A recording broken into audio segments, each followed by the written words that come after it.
title, All I Have Is You. In the quiet suburbs of Seattle, where rain fell softly on rooftops and families chased the American dream one paycheck at a time, lived Ethan Carter and his wife, Sarah. Ethan was the kind of man who believed in simple things: a steady job, a loving home, and the promise he made on his wedding day. He worked as a mid-level accountant for the city government, nothing flashy, but honest work that paid the bills.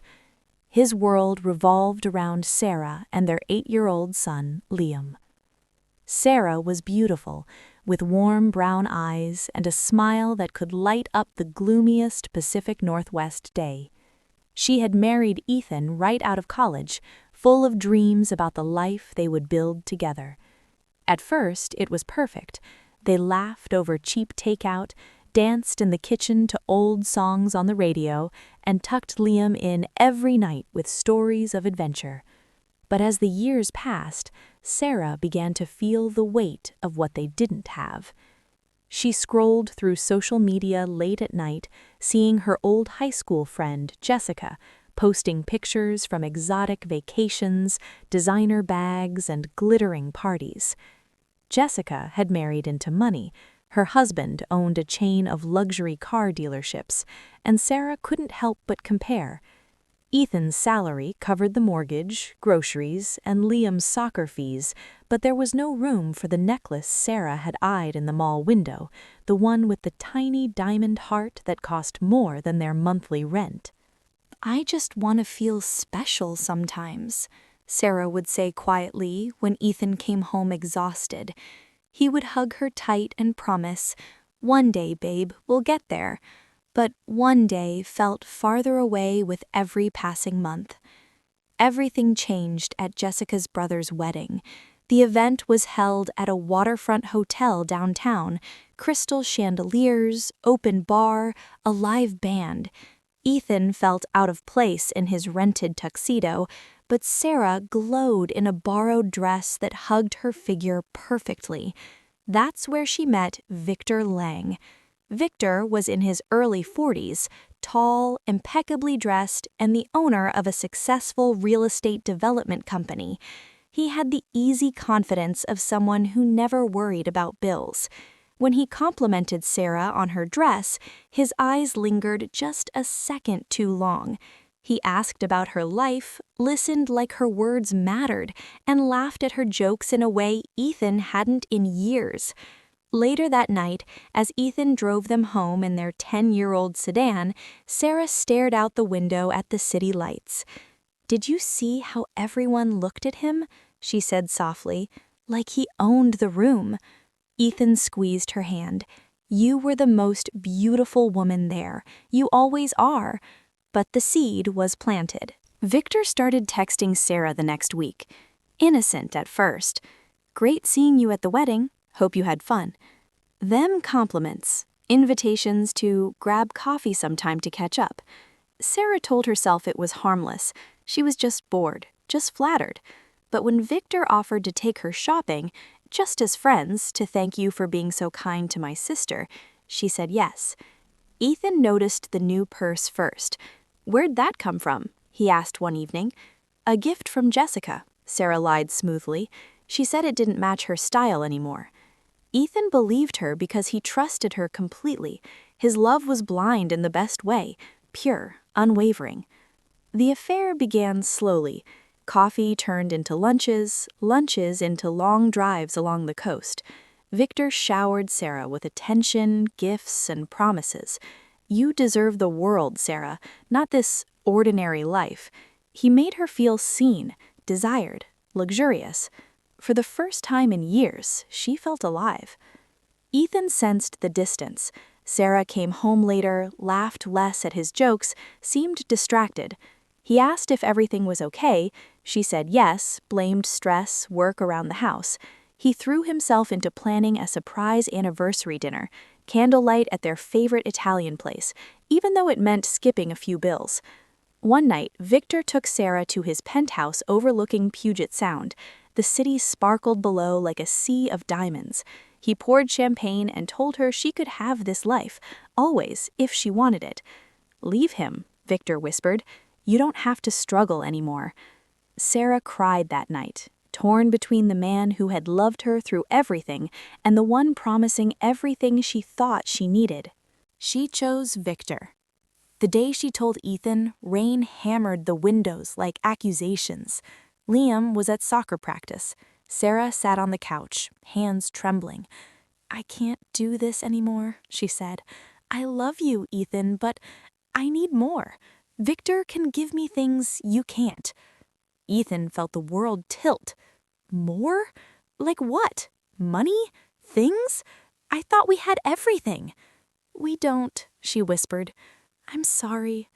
He didn't yell, he didn't beg, he just stared at her, eyes filling with tears. "If that's what you want, I won't stop you. But Liam—" "I'll take care of him," she said. "We'll figure it out." Ethan signed the divorce papers without a fight. He moved into a small apartment near his office, a one-bedroom with thin walls and a view of a parking lot. Every weekend, he picked up Liam, took him to the park, the movies, anywhere to keep the boy's smile alive. Liam asked why Mommy left. Ethan said, "Sometimes grown-ups make hard choices, but I love you more than anything, buddy." Sarah moved into Victor's world. Designer clothes, fancy dinners, trips to Hawaii. At first, it felt like a dream, but dreams can turn sour. Victor was charming in public, controlling in private. He criticized her friends, her past, even how she spoke. "You're with me now. Act like it." He never married her. He said marriage was just a piece of paper. Sarah told herself it was fine. She had the life she wanted. Months passed. Liam grew quieter around her. He clung to Ethan during visits, whispered, "I miss Daddy's house." Sarah felt the guilt creeping in, but pride kept her silent. Ethan, meanwhile, rebuilt slowly. He started jogging in the mornings, joined a support group for divorced dads, even went on a few awkward dates. His coworker, Emily, was kind, smart, funny, with a gentle smile. She never pushed, but she was there. Ethan wasn't ready, but he felt a flicker of hope. Then came the twist no one expected. Victor grew tired of Sarah. He started seeing someone younger, flashier. One evening, he handed her an envelope. "It's time we part ways. You've been fun." Sarah stared at the check inside, enough to live comfortably for a few years. "That's it? After everything?" Victor shrugged. "You knew what this was." She left the penthouse with a suitcase and a broken heart. She rented a small condo, tried to rebuild, but the money couldn't fill the emptiness. She missed Ethan's quiet strength, the way he looked at her like she was his whole world. She missed Liam's bedtime hugs, the way he used to call her Mommy with pure joy. Regret became her constant companion. One day, she drove to Ethan's old neighborhood. She stood outside the house they once shared, now rented to a young family. Memories flooded back. Ethan carrying her over the threshold on their wedding night, Liam's first steps in the living room. Tears streamed down her face. She called Ethan. He answered on the second ring. "Ethan?" she said, voice breaking. "Please." He agreed to meet at a coffee shop near his apartment. When she walked in, she barely recognized him. He looked thinner, older, but his eyes still held that same kindness. They sat in silence for a long moment. "I'm sorry," Sarah whispered. "I destroyed everything. I thought money would make me happy. It didn't. Nothing feels right without you." Ethan looked down at his coffee. "I loved you more than anything, Sarah. I would have given you the world if I could, but you chose something else." "I know," she said. "I was wrong. I want to come home. I want us to try again. For Liam. For us." Ethan's hands shook. "Liam asks about you every day. He still loves you. But me? I don't know if I can go back. The pain, it's still here." Sarah reached for his hand. He didn't pull away, but he didn't hold on either. "I don't expect forgiveness right away," she said. just a chance. Ethan thought about the nights he cried himself to sleep, the mornings he forced a smile for Liam, the way his heart had shattered into pieces he was still picking up. "I need time," he said finally, "but I'll talk to Liam. We'll see." Weeks turned into months. Sarah visited Liam regularly, slowly rebuilding their bond. Ethan watched from a distance, torn between the love that never died and the scar that never healed. Then came the day that changed everything. Ethan had been feeling chest pains for weeks. Stress, he told himself. He ignored them. One evening, after dropping Liam off at Sarah's condo, he drove back to his apartment. As he climbed the stairs, the pain hit like a freight train. He clutched the railing, gasping.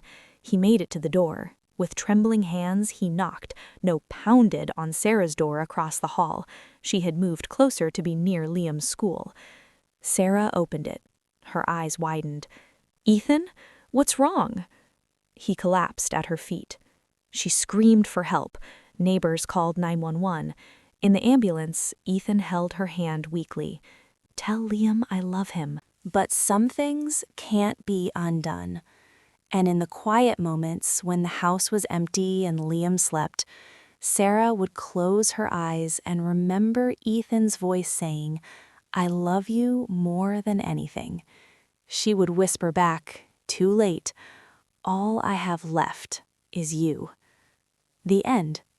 This story captures the emotional intensity of the original drama, unconditional love, the destructive pull of materialism, betrayal's consequences, regret, and a heartbreaking finale.